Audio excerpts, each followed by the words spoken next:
배우자의 외도를 밝히기 위한 증거로 자주 등장하는 것이 자동차 블랙박스 파일인데요. 이 블랙박스를 무단으로 수집하면 자칫 자동차 수색죄로 형사고소를 당할 수 있으니 주의가 필요합니다. 형법은 타인이 관리하는 자동차를 수색한 경우 3년 이하의 징역에 처하도록 하고 있는데요. 어지간한 범죄는 징역 또는 벌금에 처한다고 되어 있는 것과 비교되죠. 자동차 수색죄는 벌금형은 없고 무조건 징역형만 있다는 겁니다. 물론 고소를 당해도 상관없으니 외도 증거를 수집하겠다고 말씀하시는 분도 많이 계시기는 합니다. 바람핀 사람이 뭘 잘했다고 배우자를 고소하는 건지 참. 그래서 그런지 법원에서는 자동차 수색죄로 실형을 내리기보다는 선고유예나 집행유예를 선고하는 경우도 많이 있습니다. 그래도 남의 자동차에 몰래 들어간 것도 아니고 가족이 함께 사용하는 패밀리카에서 물건을 가지고 나온 건데 자동차 수색죄라니 좀 너무하다 싶습니다.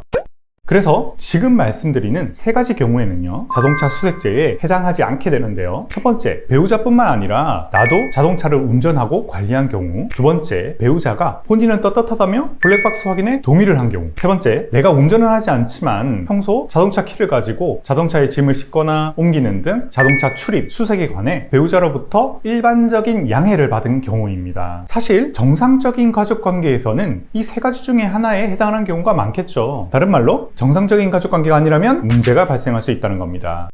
자, 지금부터가 정말 중요합니다. 결국 혼인관계 파탄에 이른 때부터는 자동차를 사용하는 사람만 관리권자가 되고 자동차에 출입하거나 수색을 해도 된다는 기존의 양해 의사도 철회가 됩니다. 그래서 언제 혼인관계가 파탄났느냐가 법정에서 치열하게 다투어집니다. 파탄이 난 시점은 개별 사안마다 다르게 판단이 됩니다. 예를 들어 이혼을 하기 위해 별거를 시작한 때나 협의이혼을 신청한 때 또는 이혼 소송을 시작한 때 등이 될 수 있겠죠. 실제 사례를 들어보면요, 부부 사이에 크고 작은 갈등을 겪으면서 남편은 신혼집에, 아내는 친정집에 거주하며 별거를 시작했다. 그런데 주말에는 서로 오고 가며 밥도 차려주고 생일 축하 문자도 보내고 했다면 관계 회복에 기대가 있었던 것이지 완전히 파탄난 것이 아니다. 하지만 그 후 남편이 신혼집에서 자신의 짐을 가지고 나오면서 아내에게 내 짐 다 뺐음 수고 라는 문자를 보낸 때부터는 완전히 파탄에 이르렀다. 이렇게 본 판결이 있습니다. 오늘 영상은 여기까지입니다. 시청해주셔서 감사합니다.